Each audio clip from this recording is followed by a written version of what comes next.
Welcome to the Energy City Plugged In podcast, where we talk about the latest news, sports, culture, and business in the Estevan area.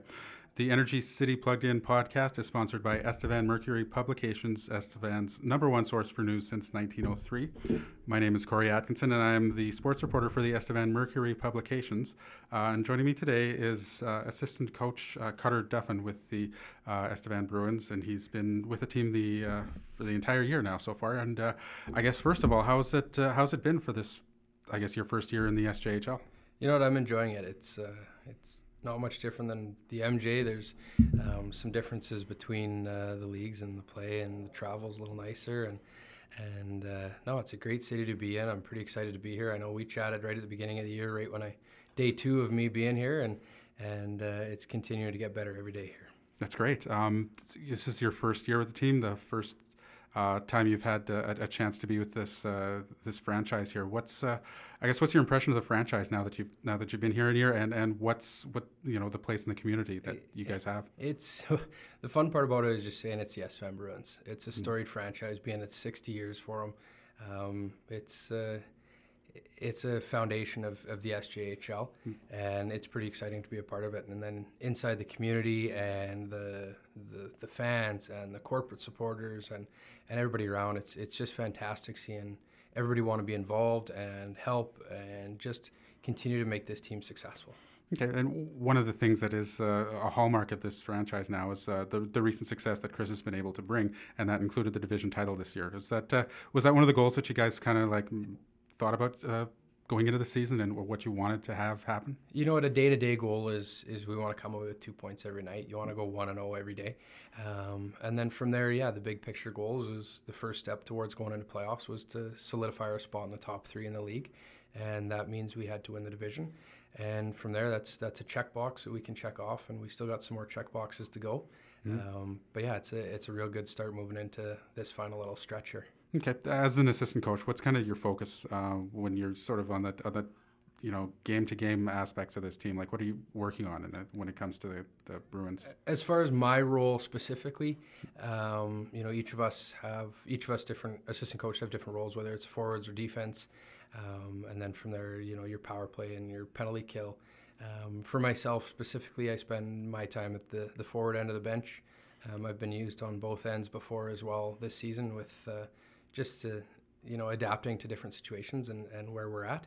And then I spend a lot of time with the power play, and we've had a lot of success this year. So it's a pride point for myself at least too. So okay, as the fans will watch, I'm sure they're well aware of the creativity that the forwards have, and you have depth as well. So you've got some incredible building pieces to work with here. Have you been happy with the way they're developed this year? Absolutely. I think if you go on the paper side of things, we've got 6 players that have over 20 goals, and that's a big thing for a team to have.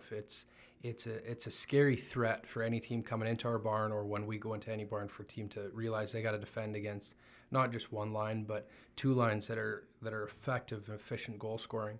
And then, our next 2 lines, I'm not going to call them our top 6 or bottom 6 or first and fourth lines.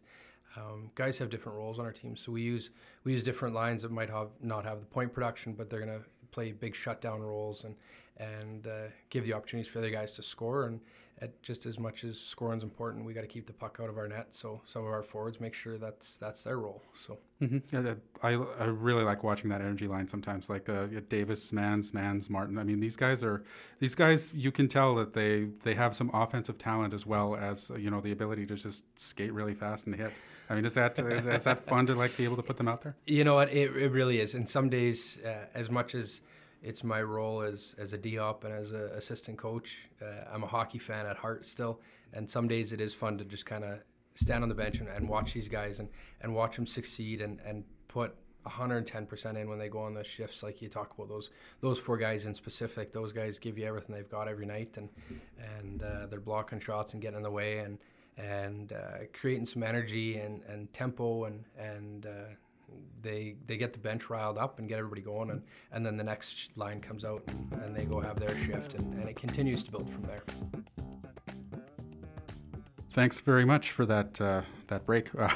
We are with Cutter Duffin, the assistant coach of the Bruins, and you work also in a little bit of the public relations side of things. So what's it like for yourself now in dealing with the public relations side of the team, and I guess what kind of relationships are you trying to build with the Bruins? Yeah, absolutely. So the second part of my position here is the director of operations. So I look after everything from developing the business side and growing our corporate supporters, which are fantastic in this town, to game day coordination, making sure the scripts are done, everybody's getting what they are expecting or more out of their game night attendance, and then the marketing and everything else. So I kind of look after a lot of other stuff, which is a lot of fun for me to do, and lets me be creative and tries to help bring a little more to this city and really encourage people to support this team. Okay, and you came here from Verdun like last year. I mean, did you do a little bit of that in Verdun too? Yeah, I was their sales manager out there as well. So again, and then before that, I have a history in business development back at home in Red Deer, Alberta. So it's kind of been my path along with coaching. So it's kind of both opportunities for me to continue to excel in what I do. Okay, and the coaching has, a big part of the coaching is dealing with young men and sort of the kinds of things that they're thinking about. At this stage in their life, they're 18, 19, 20, most of them. What is it they're thinking about when it comes to their future? I mean, what are they trying to get out of their experience with the Bruins? You know what they want to have is it's a next step. Some guys are going to continue their hockey after this. Some guys are going to go into the workforce. Some guys are going to go to school. Some guys are going to do a multitude of those things. So what we want to help them do is help them prepare to make that next step.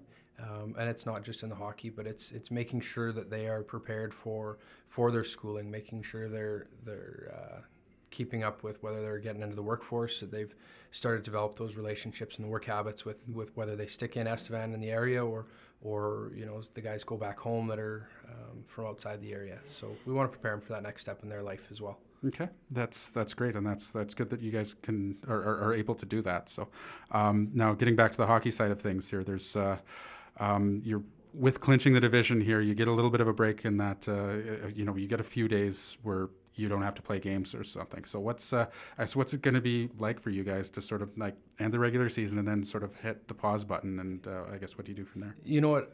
The nice part about it is the pause button for us this year isn't too long. We close out our homestand on March 9th against Melville, and then likely we'll be playing that next coming weekend, that 9th, 10th weekend, or the 16-17 weekend, probably right in there is when we're going to probably kick off playoffs. And with the clinching, we know we'll be at home to start. That week gives us an opportunity to prepare for who we're going to play in that number 6 spot. We don't have to play somebody coming out of the Survivor Series, so we can ensure we've do our video review as coaching staff, and then translate that over to the players to make sure they're prepared and have a game plan.